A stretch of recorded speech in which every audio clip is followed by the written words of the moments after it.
My son-in-law had no idea I owned the hospital network he worked for as chief of surgery. He always saw me as a quiet old man who fixed washing machines for a living, a widower in a faded flannel shirt who kept to himself. One evening, he invited me to a private dinner with his parents to celebrate his promotion. I accepted the invitation, wanting to see exactly how they would treat a poor man. They showed their true colors the moment they slid a thick manila envelope across the linen tablecloth, offering to pay me to disappear from my own daughter's wedding. 10 minutes later, the foundation of their entire world began to crack. Before I continue, let me know where you're watching from. Son, daughter, friend, tell me in the comments below. And if you believe arrogance always comes with a price, hit like and subscribe right now. The wind off Lake Michigan cut through my old canvas coat as I stood outside Giancarlo's, the kind of restaurant where the valets don't make eye contact with a man wearing boots instead of loafers. I'd parked 4 blocks away, in the gravel lot behind the hardware store, because I didn't want anyone attaching my truck to my name. My boots were 20 years old. Resoled twice. Still good. I am 61 years old, and somewhere along the way I learned that real money doesn't announce itself. It just sits quietly in a bank, drawing interest, while the people who talk about it loudest are usually the ones who don't have it. My name is Walter Bishop. I built Meridian Health Systems from a single failing clinic on the south side of Chicago into a network of 11 hospitals across 4 states. And my daughter Emily doesn't know that. Nobody in her life knows that. Not her husband, not her friends, not the mailman who waves at me every morning when I bring the trash cans in myself. Emily is the reason I was standing in that cold. She married a young surgeon named Derek 3 years ago, a man with a jaw like a movie star and a laugh that turned off the second the cameras, so to speak, turned off too. I saw through him within the first 10 minutes of meeting him. I saw the way his eyes flicked to price tags before they flicked to faces. I saw the practiced warmth he turned on for people he thought mattered, and the flat, polite nothing he gave to people he didn't. He believed I was a retired appliance repairman living off Social Security in a 2-bedroom rental in Cicero. He believed that was the entire ceiling of my life. I let him believe it because I wanted my daughter loved for who she was, not for the trust her mother left her, and not for anything attached to my name. When Derek told me his parents, Richard and Vivian, were flying in from Scottsdale to celebrate his new position as chief of surgery at Meridian General, the flagship hospital of my own company, he invited me to dinner. He delivered the invitation the way a man delivers a parking ticket, obligation dressed up as courtesy. I said yes anyway. I needed to see exactly what kind of family my daughter had married into, and I needed to see it with my own eyes, not through the stories Emily told me on the phone. Always softened, always forgiving. The dinner started the way I expected it to. Richard ordered a bottle of wine that cost more than my truck's last oil change and didn't offer me a glass. Vivian asked me, with a smile stretched thin as plastic wrap, what exactly it was that I did before I retired. I told her the truth, or most of it. I told her I spent 40 years fixing things people threw away too fast.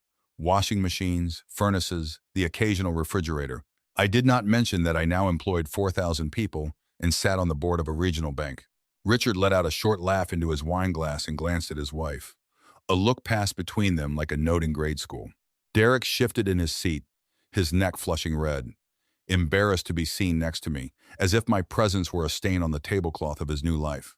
I didn't raise my voice. I didn't correct them.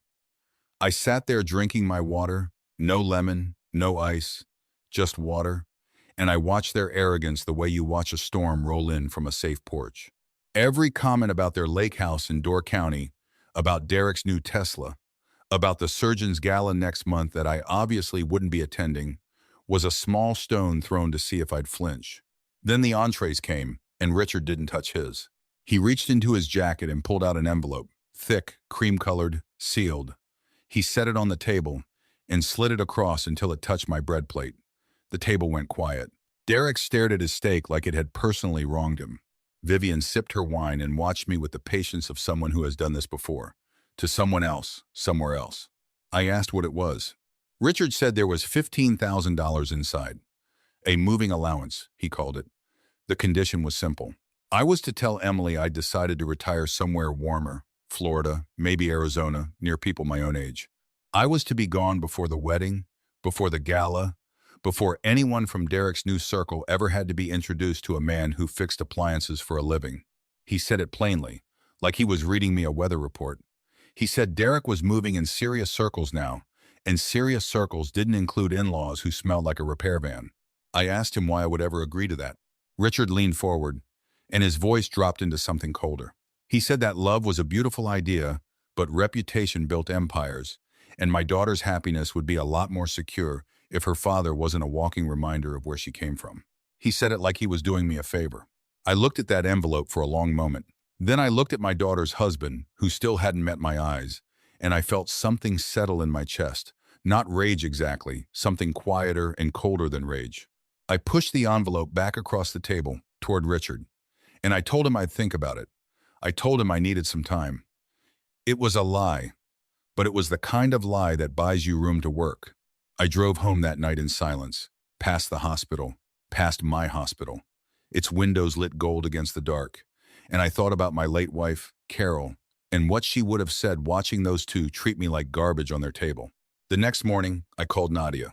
Nadia Ose had run corporate security and internal audit for Meridian for 11 years. She was the only person outside my lawyer who knew that the quiet old man who occasionally toured the hospitals in a windbreaker was the majority owner sitting behind 6 layers of holding companies. I told her what happened at dinner. She was quiet for a moment, then she asked me a question that changed everything. She asked whether I'd looked closely at the last 2 quarters of Meridian General's surgical department budget. I hadn't. I trusted my chief financial officer to flag anomalies, and nothing had been flagged. But something in Nadia's voice told me to look anyway. 3 days later, I sat in a windowless room on the 4th floor of our downtown office, a laptop open in front of me, Nadia across the table with a folder 2 inches thick. She walked me through it slowly, the way you walk someone through a diagnosis they're not ready to hear. Over the past 14 months, nearly $6 million had been routed out of the surgical department's equipment and research budget through a chain of shell consulting firms. The firms had names that meant nothing: Crestline Medical Advisory, Bishop Group Analytics, a name close enough to mine that it made my stomach turn when I first read it. Someone had used my own name as camouflage. The money didn't disappear into the Caymans or vanish into crypto. It came home. It funded a 5-bedroom house in Scottsdale under a family trust. It funded 2 luxury vehicles registered to Richard. It funded Vivian's jewelry, a rotating wardrobe of European handbags, and a standing membership at a country club that didn't publish its dues. Every dollar of their gleaming life at that dinner table had been carved directly out of the budget meant for cancer patients' radiation equipment and pediatric surgical tools. And at the center of every fraudulent invoice, approving each one with his own digital signature, was Derek. I sat there staring at the screen while Nadia pulled up the largest transfer in the file. $400,000 wired out just 11 days earlier, timed almost exactly to when Derek had been promoted to chief of surgery, a promotion I now understood he'd used his position to help engineer, quietly steering 2 more qualified doctors out of contention through manufactured complaints buried in personnel files. The pieces didn't just fit together. They slammed together, one after another, until the whole shape of it stood in front of me, ugly and complete. My son-in-law wasn't just a man who looked down on me. He was a man robbing the hospital that had my name on the deed, to fund the parents who taught him that other people's suffering was simply a resource to be managed. I thought about Emily, asleep right now probably, in the house Derek had bought with money stolen from sick children's treatment budgets. I thought about the envelope on the table, the casual cruelty of men who believed nothing could ever touch them because nothing ever had. I told Nadia to keep pulling the thread, quietly, carefully, and to loop in outside legal counsel that Derek's family had no way of tracing back to me. I did not want a scandal. I wanted a trap with no visible teeth until it closed. Over the following weeks, I played the part they expected. I called Emily and told her I was thinking it over. Florida did sound nice this time of year, didn't it? I let Richard believe his $15,000 was doing its slow work on a tired old man's resolve. I attended one more dinner, smelled through Vivian's stories about her decorator, and said nothing while Derek talked about his vision for the surgical department's future, a future built on a foundation he was actively hollowing out from underneath. Meanwhile, Nadia and outside counsel built the case brick by brick.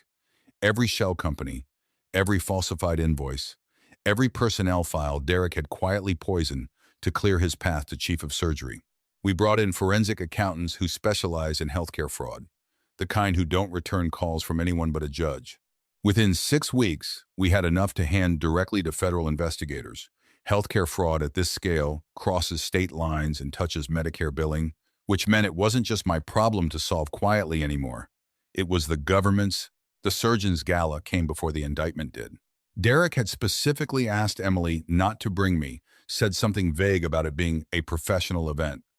Emily, to her credit, told him that was ridiculous and that her father was coming whether Derek liked it or not. I wore an actual suit for once, the first time Derek had ever seen me in one, and I watched his face when I walked into the ballroom of the very hospital I own, and Richard's business partner, a man who sat on our real estate holding board without knowing it, walked straight past Derek to shake my hand and greet me by name, my full name, the one on the building's cornerstone. Derek's smile didn't just falter. It collapsed, all at once, like a building losing its foundation in a single silent second. Vivian's wine glass stopped halfway to her mouth. Richard's face went the color of old paper. I didn't gloat. I didn't need to. I simply asked Derek, in front of his parents and half the hospital board, how his numbers were looking for the quarter, and whether Crestline Medical Advisory had been a satisfying consulting relationship. He didn't answer. He didn't have to. Federal agents arrived at his office 3 days later with a warrant, and by the end of that month, Derek, Richard, and Vivian were all named in a federal indictment for healthcare fraud, wire fraud, and conspiracy. Derek lost his medical license pending investigation. Richard and Vivian lost the Scottsdale house to asset forfeiture within 4 months. The luxury cars were auctioned by the U.S. Marshals Service. Vivian's jewelry sat in an evidence locker before it, too, was sold to make restitution to the hospital's research fund. Emily filed for divorce the week the indictment became public. She moved back into my house for 2 months, not because she needed my money, she'd never touch a cent of it if I offered, but because she needed her father, and for the first time in 3 years, she got to have all of me instead of the quiet, careful, half-hidden version I'd been giving her. I told her everything, finally, about the hospitals, about the boots I wore on purpose, about why I'd let a man disrespect me at a dinner table for months rather than simply writing a check to make him disappear. She cried not because of the money, but because she said she finally understood why I'd always seemed so unbothered by things that should have wounded me. She said she used to worry I didn't feel enough. Turned out I just learned a long time ago which battles are worth a raised voice and which ones are worth patience instead. I set up an ironclad trust for her afterward, structured so that no future partner, no smooth-talking man with a practiced laugh, could ever again mistake her inheritance for an opportunity. The money will sit quietly behind her for the rest of her life, a shield she'll likely never need to think about exactly the way it's supposed to work. These days, Emily works 3 days a week at a community clinic on the South Side, one of ours, though she still doesn't fully grasp the hours part of that sentence, not for the paycheck, but because she says it's the first job that's ever felt like it was actually hers. Last Sunday morning, she sat next to me on my porch, the real one, the one behind the modest house I still live in, because I like the quiet and I like my neighbors, and I never saw a reason to trade either for a house with a name. The sun came up slow over the yard, gold light pooling across the grass, and I drank my coffee out of the same chipped mug I've used for 15 years. And Emily leaned her head against my shoulder, the way she did when she was 7 years old and thought her old man could fix anything. I've thought a lot since that dinner about what Richard said, that reputation builds empires. He wasn't wrong that reputation matters. He was wrong about which kind. The reputation that lasts isn't the one built on a lake house or a Tesla or a name on a cornerstone. It's the one you build quietly over 40 years, one honest decision at a time, so that when your daughter finally learns the truth about you, the only thing that surprises her is the size of the bank account, not the size of the man. I didn't need a tailored suit or a boardroom full of nervous executives to know what I was worth. I never have. The man who owns 11 hospitals is perfectly content in a canvas coat and resold boots.